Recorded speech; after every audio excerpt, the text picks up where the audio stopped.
Chairperson Y Giri ji हम लोग के साथ में हैं और पार्टी के वाइस प्रेसिडेंट हैं और सरवर अली साहब प्रदेश महासचिव हैं। आज का मुख्य उद्देश्य है कि जो पहलगांव में जो एक आप कह सकते हैं कि कायरतापूर्ण कोवर्डली अटैक, और जो सबसे ज़्यादा दुख की बात है वो जो अटैक का नेचर है टूरिस्ट पर, जो वहाँ के टूरिस्ट लोग हैं उन पर हुआ है। इससे आज दुख की बात हो नहीं सकती है। एक तरह से आप कह सकते हैं कि इंसानियत की हार हुई है कि कुछ टूरिस्ट जो वहाँ पर जम्मू कश्मीर में अलग अलग राज्यों से घूमने गए थे उन पर एक कायरतापूर्ण अटैक, ये एक ह्यूमैनिटी का एक नया लो आप इसको कह सकते हैं।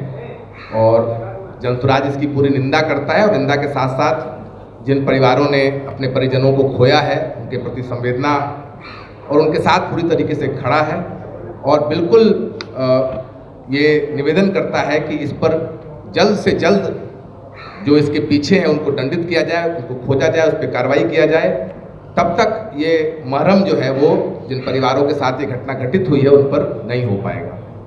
तो इसी के साथ मैं अब वाई गिरी साहब को पास ऑन करता हूँ, अगर आप कुछ कहना चाहते हो और फिर आप आगे दे सकते हैं। 28 लोग अभी तक मर चुके हैं और घायल लोग में भी धीरे धीरे 1-2 मरते जा रहे हैं।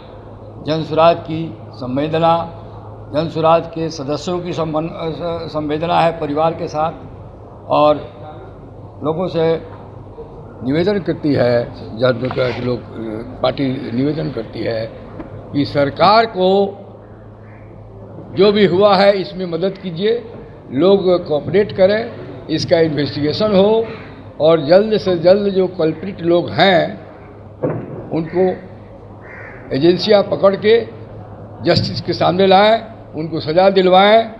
और सरकार से यह भी मेरी कामना है, रिक्वेस्ट है कि जो लोग मारे गए हैं उनके परिवार के लिए कुछ कंपनसेशन के रूप में परिवार के लिए व्यवस्था करे सरकार, क्योंकि कहीं न कहीं सरकार की भी चूक रही है। सिक्योरिटी फेलियर रहा है। 7 दिन से पता था कि लोग आ चुके हैं, टेररिस्ट घुस चुके हैं झाड़ियों में, लगता है कहीं न कहीं चूक हुई है। आज कोई राजनीतिक बात करने का मौका नहीं है इस पर, इसलिए हम लोग संवेदना जनसुराज की तरफ से और हमारे अध्यक्ष, हमारे सूत्रधार और हमारे ऑफिस लीडर की तरफ से, सदस्यों की तरफ से हम लोग संवेदना व्यक्त करते हैं। घटना है और पूरा देश स्तब्ध है, शर्मसार है और काफ़ी दुखी है। लेकिन इस पर जितनी बातें अखबार के माध्यम से और सब आई है, लेकिन जनसुराज तो सबसे पहले जनसुराज परिवार उन मरे हुए जो लोग हैं उनके प्रति सद्भावना, संतावना देती है और जो घायल हैं उनका जल्दी से जल्दी इलाज हो। और इस दुख के घड़ी में जनसुराज परिवार उस सारे पीड़ित परिवारों के साथ है। लेकिन इतनी भर बात कह देने से मात्र समाप्त नहीं हो जाती, बल्कि इसकी जिम्मेवारी इस पाकिस्तान के लश्कर संगठन ने जो ली है। अब सरकार का भी दायित्व बनता है कि कहीं न कहीं लैप्सेज है।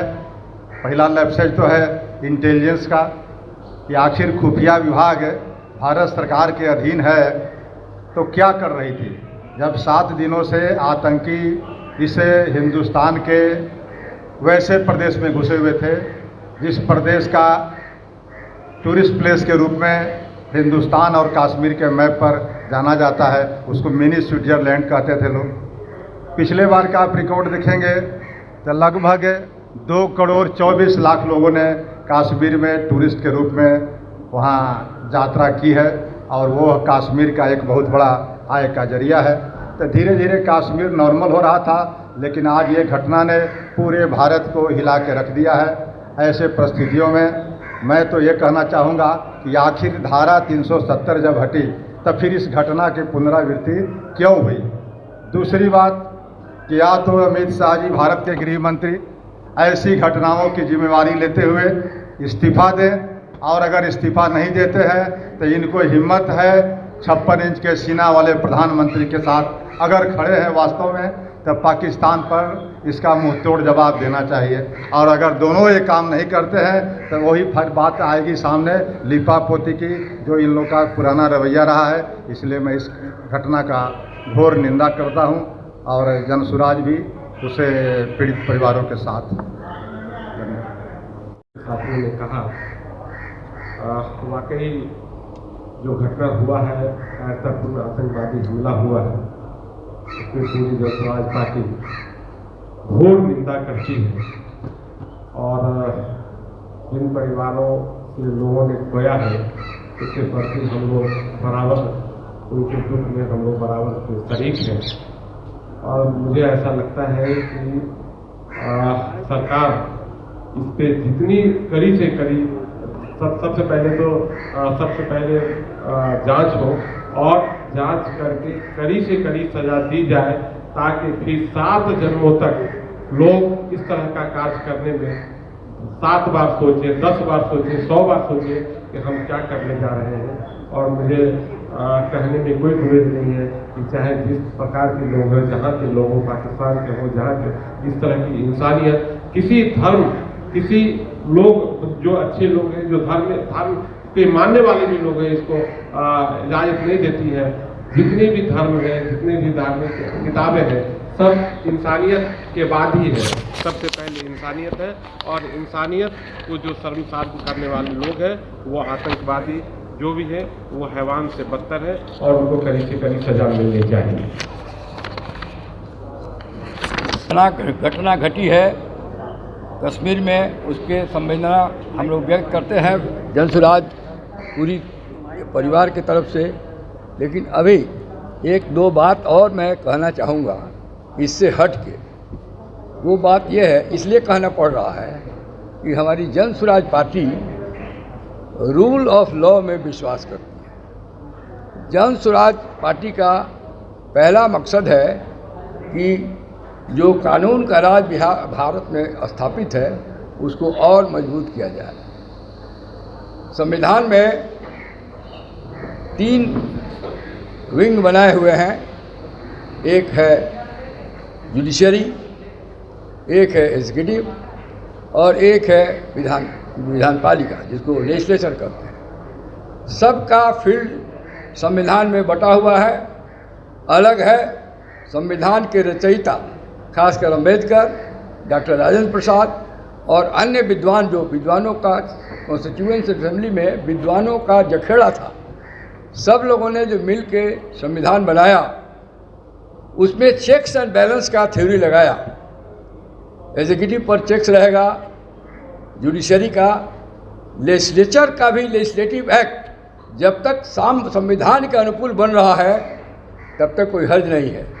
लेकिन ऐसा कोई लेजिस्लेचर जो फंडामेंटल राइट या नेचर ऑफ कॉन्स्टिट्यूशन को जहाँ इनक्रोच करता है, जहाँ प्रतिघात करता है, उसमें सुप्रीम कोर्ट का जजमेंट्स आया है और व्यवस्था है कॉन्स्टिट्यूशन में ही कि उस पर सुप्रीम कोर्ट को चुप नहीं रहना है। ये सुप्रीम कोर्ट का दायित्व है जुडिशल रिव्यू का कि वो इंटरफेयर करे। अब बड़ा आश्चर्य की बात है, ये हमारे निशिकांत दुबे जी जो मेंबर ऑफ पार्लियामेंट हैं भाजपा के, जब सुप्रीम कोर्ट ने राम मंदिर पर फैसला दिया तो बड़ा बाग्र हो गए। बहुत अच्छा सुप्रीम कोर्ट, बहुत जयकार मनाया इन लोगों ने। सर्वोच्च न्यायालय का फैसला सर्वोच्च है। हम भी कहते हैं सुप्रीम कोर्ट का जजमेंट ठीक है, हम उसको गलत नहीं कह रहे हैं, लेकिन जब आप उसको खुशियाँ मनाए तो वो भी सुप्रीम कोर्ट का जजमेंट है। अब कोई सुप्रीम कोर्ट का जजमेंट आपके मन के लायक नहीं हो रहा है तो आप सुप्रीम की आलोचना करते हैं। उन्होंने कहा है ये संविधान किसी भी मेंबर ऑफ पार्लियामेंट का ये अधिकार नहीं देता है कि हाई कोर्ट, सुप्रीम कोर्ट और हाई कोर्ट पर डायरेक्ट आक्षेप करे, सिस्टम पर ही नहीं जज पर आक्षेप करे।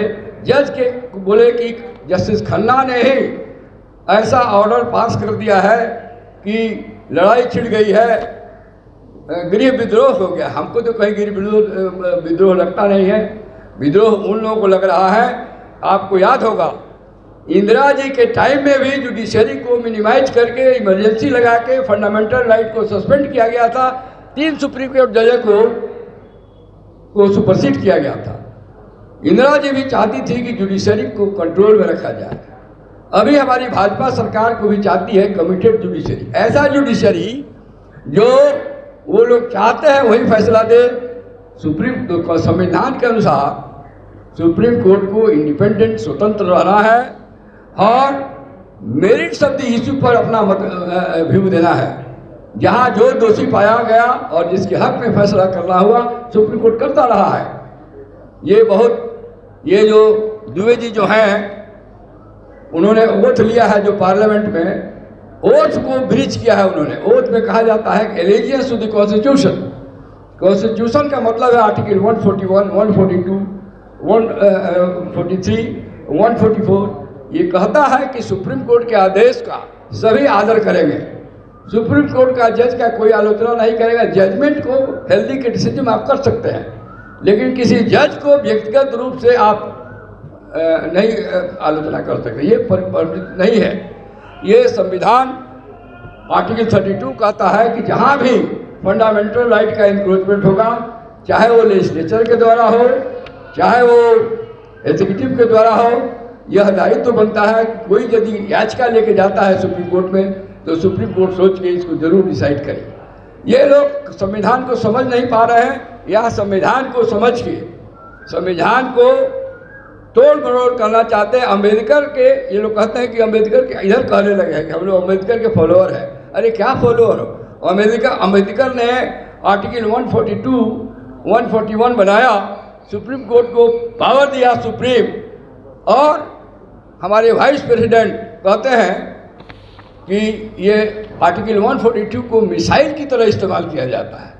अरे भाई, हम तो लगता है कि हमारे वाइस प्रेसिडेंट साहब का संविधान में 2 ही काम है, या तो हाउस को प्रिजाइड करना, और प्रेसिडेंट जब न रहे तो कारण बस अवकाश बन जाए तो प्रेसिडेंट का काम करना। हमारे जो वाइस प्रेसिडेंट हैं ये तो किसी पॉलिटिकल पार्टी का एजेंडा की तरह लेके बात करने लगते हैं और जुडिशियरी के मर्यादा को गिराने पर तुले हुए हैं। रोज बयान देते हैं, जिसकी उनको बयान दे रहे स्पीकर को, वाइस प्रेसिडेंट को, प्रेसिडेंट को, अन्य राजनीतिकों की तरह रोज ये लोग नॉन पार्टी आदमी है। Vice president, president, speaker, chairman of the house, ये दे आर नॉन पॉलिटिकल। इनको कहा जाता है कि जब तक आप ऑफिस में रहिए किसी पार्टी के पक्ष और विपक्ष में आप नहीं बोल सकते हैं।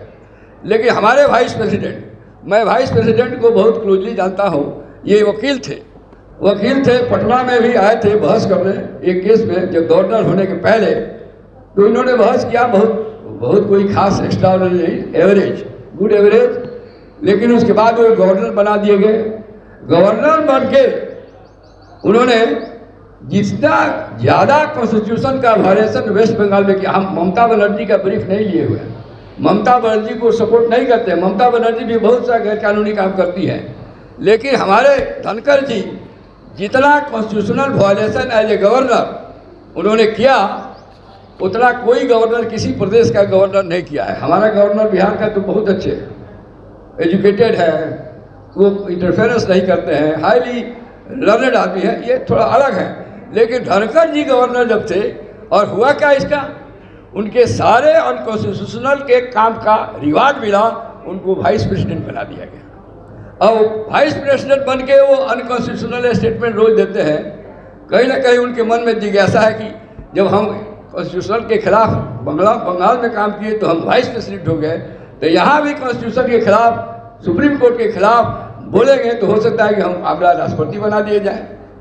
ये सब चल रहा है। इसलिए हमारी जनता, हमारे लोग, हमारे सिटीजन जो भी संविधान में विश्वास करता है, हमारा जन स्वराज भी संविधान में और रूल ऑफ विश्वास करता है।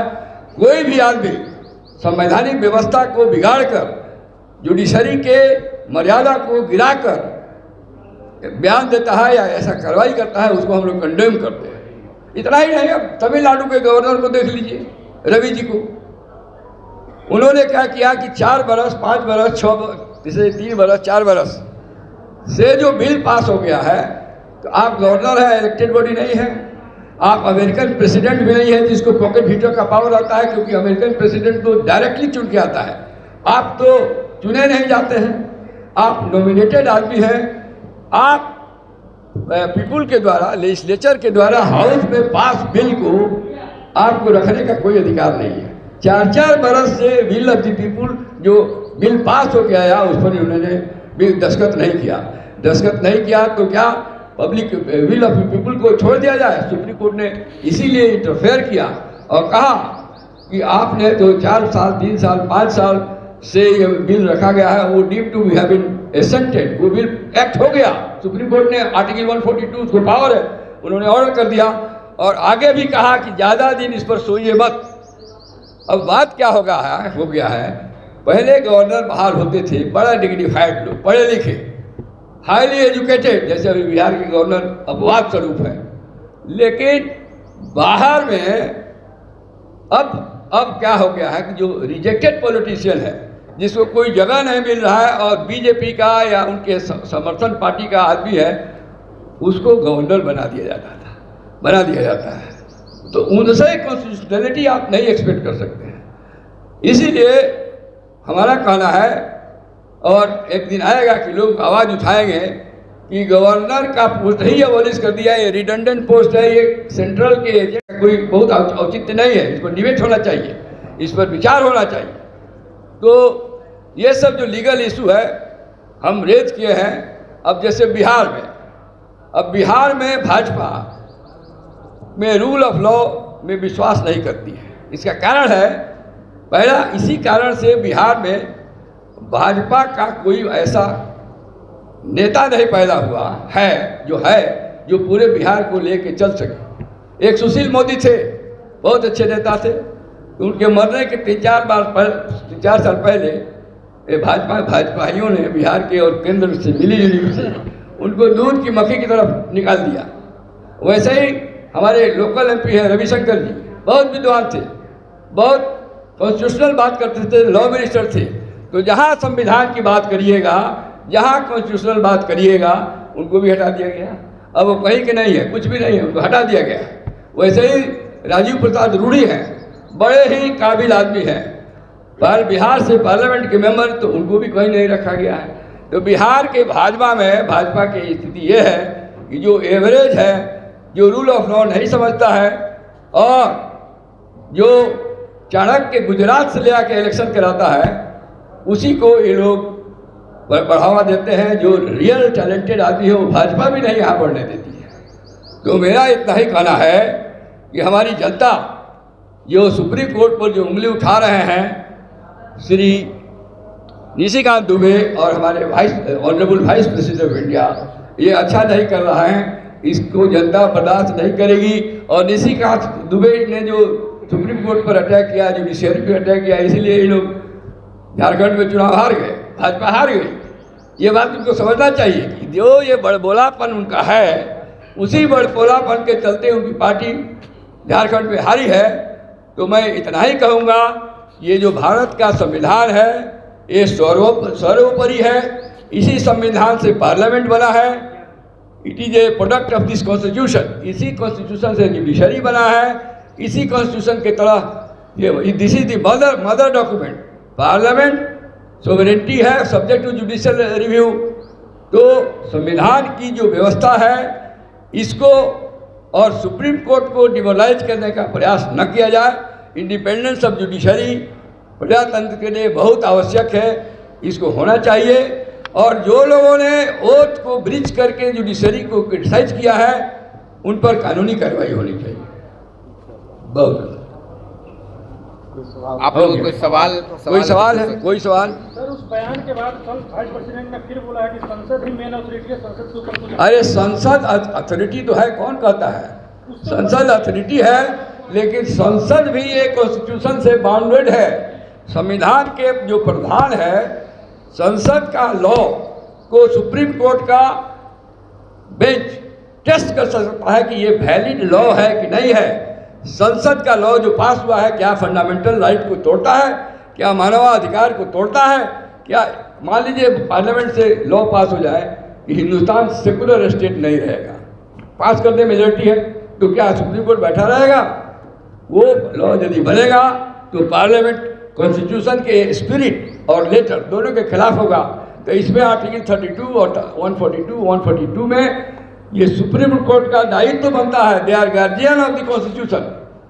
Supreme court is the guardian of the constitution. कोई आदमी इधर उधर होगा तो उसको ठीक करेगा सुप्रीम कोर्ट। सर एक बात गिरी साहब, आपने बात कानून की शुरू कर दी है।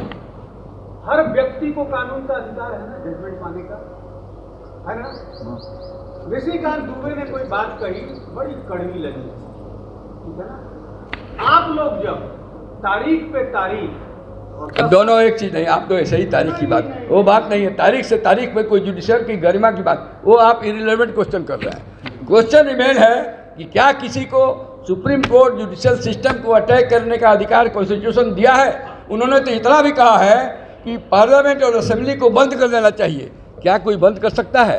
ये पार्लियामेंट असेंबली ये पार्ट ऑफ द कॉन्स्टिट्यूशन, कोई नहीं बंद कर सकता है। सुप्रीम कोर्ट यदि कोई बंद कर देगा तो सुप्रीम कोर्ट खुद इंटरफेयर करके कहेगा कि नहीं बंद करिए। आपका सवाल इरेलेवेंट है। एक सवाल आपसे भी हमारा है, जो वहां पे कश्मीर में हुआ है, धर्म पूछ के मारा गया है, जाति बड़ा कि धर्म? बस सवाल आवाज़। देखिए, न जाति बड़ा है न धर्म बड़ा है, सबसे बड़ा अगर है पूरी दुनिया में वह है इंसानियत। और इंसानियत से बड़ा न धर्म है न जात है। आपको मालूम होना चाहिए कि जितनी भी किताबें, धार्मिक किताबें आई है, वो इंसान को एक साथ इंसानियत के तरीके से जीने का वो सिर्फ और सिर्फ सबक देता है। इसलिए इंसानियत सबसे बड़ी चीज़ है। हाँ, आज आपने देखा होगा कि बीपीएससी अभ्यर्थियों को पहले हाई कोर्ट से झटका मिला और अब सुप्रीम कोर्ट से भी राहत नहीं मिली है। मामले को सुप्रीम कोर्ट ने खारिज कर दिया, इस पर आपकी राय? सुप्रीम कोर्ट सुप्रीम है, जो सुप्रीम कोर्ट के विजडम को कोई क्वेश्चन नहीं कर सकता है, इसलिए इसको मान के अब आगे की तैयारी करनी चाहिए। क्या लगता है कहाँ पर कमजोर पड़ गया? अब वो सुप्रीम कोर्ट का फैसला अभी आया नहीं है, देख के बताएंगे, अभी आया नहीं है, उसको देख लेंगे। लेकिन यदि सुप्रीम कोर्ट फैसला कर दिया फिर उस पर टीका टिप्पणी करने की आवश्यकता नहीं, उसको मान लेना चाहिए। अब वही व्यू है जुडिशियल साइड का, तो क्या किया जाएगा? गिरी जी, एक और प्रश्न है। आपने कुछ वक्त पहले आपका एक वीडियो भी जारी हुआ था जिसमें आपने सीबीआई जांच की मांग की थी, तो ना तो सीबीआई जांच हुआ, ना तो री एग्जाम हुआ, कुछ भी नहीं हुआ। नहीं, तो हम लोग का जो रिक्वेस्ट था उसको कोर्ट ने नहीं माना। अब इसके अलावा हम लोग क्या कर सकते हैं? हम लोग कोर्ट के जजमेंट, फाइनल सुप्रीम कोर्ट के, हाई कोर्ट तक हम लोग उसका आलोचना, कंस्ट्रक्टिव आलोचना कर सकते हैं, कंस्ट्रक्टिव। लेकिन सुप्रीम कोर्ट का जजमेंट तो फाइनल हो गया, लॉ ऑफ द लैंड है। सुप्रीम कोर्ट का जजमेंट होता है लॉ ऑफ द लैंड। ये निशिकांत दुबे जी को मालूम नहीं है, उनको जानना चाहिए, थोड़ा किताब पढ़ लें, कॉन्स्टिट्यूशन पढ़ लें कि सुप्रीम कोर्ट का जो डिसीजन होता है वो लैंड का लॉ होता है, it's law of the land. उसकी आलोचना और जज की आलोचना तो बिल्कुल ही नहीं आप कर सकते। Constructive criticism is permissible. हाँ, कहिए। अब बंद हो गए, बंद हो गए तमाम अभ्यर्थियों के, जुडिशियल दरवाज़ा बंद हो गया। लेकिन अभी चुनाव आने वाला है, वहाँ हिसाब किताब अभ्यर्थी अपना कर सकते हैं। जनसुराज का केस नहीं हुआ, हारना जितना नहीं है। जज का एक व्यू हुआ, हाई कोर्ट का हुआ, सुप्रीम कोर्ट का हुआ, एडजुडिकेशन हुआ, उस पे हम लोगों को रिलीफ नहीं मिला, हम लोग रिलीफ नहीं दिलवा सके। इस पे हार जीत की कोई बात नहीं है। रामबली जी, लश्कर में जब 370 लागू हुआ तो कोई बात कही कश्मीर में शांति नहीं लागू होने से, ये 56 इंची का सीना वाला कहीं ना कहीं कमजोर पड़ा कि नहीं पड़ा? तो मैं पहले ही अपने वक्तव्य में कहा कि जो 2-3 बातें थी, इन्होंने जांच की बातें कही। हम जनसुराज जांच की बात क्यों करेंगे जबकि इसकी जिम्मेदारी उसने खुद लिया है? जब किसी ऑर्गेनाइजेशन ने इसे कुकृत्य की जिम्मेवारी ले ली है तो यह जांच का विषय नहीं है, आपका ऑपरेशन का विषय है कि आप में कितनी ताकत है, इसकी मुकाबला कैसे कर सकते हैं। मुंहतोड़ जवाब देने की स्थिति में आज भारत है कि नहीं? भारत के लोग तो दिखा दिया कि आज आप हिंदू मुसलमान की बात कर रहे थे, पूरा भारत आज एक है। इस साजिश को समझ रहा है कि पाकिस्तान ने इस तरह की साजिश रची है। इसलिए पूरा भारत, चाहे हिंदू हो, चाहे मुसलमान हो, चाहे कोई जाति हो, भले उसने जाति पूछ करके ये हमला किया है, धर्म पूछ करके ये हमला किया है, लेकिन इस साजिश को आज भारत के लोग समझ रहे हैं और इस साजिश के समझते हुए भारत सरकार से अपेक्षा कर रहे हैं कि आपका इंटेलिजेंस कहाँ गया था, आपका सिक्योरिटी चैनल क्या कर रहा था, और आप अगर हिम्मत रखते हैं इसका मुंहतोड़ जवाब पाकिस्तान को, जो आतंकी संगठन है, उसको दीजिए। यह अपेक्षा हम लोग की है, और अगर ये अपेक्षा पूरा नहीं करते हैं इसका मतलब भारत को 56 इंच का सीना और भारत को ताकतवर देश की बात कहना उनकी कहीं न कहीं से बेईमानी है। अच्छा, एक बात हम कहना चाहते हैं, आप लोग भी बहुत दिन से देख रहे हैं, हम लोग भी देख रहे हैं, इस देश में कभी कोई वाइस प्रेसिडेंट ऐसे बोलता था? नहीं बोलता। सड़क पर जहाँ मन में आवे बोल रहे हैं, जैसे कि आप पॉलिटिकल प्लेटफॉर्म है, किसी पार्टी पॉलिटिकल पार्टी का एजेंडा लिए हुए हैं। उपराष्ट्रपति अध्यक्ष होता है, उनको प्रोसीडिंग बढ़िया से चलाना है और शांतिपूर्वक रहना है, उनको रेगुलर पॉलिटिशियन की तरह स्पीच देते हुए नहीं चलना है। और उसमें भी न्यायपालिका पर एक प्रेसिडेंट थे, आपको बता दें, वीवी गिरी, 1973 में उनका इलेक्शन चैलेंज हो गया।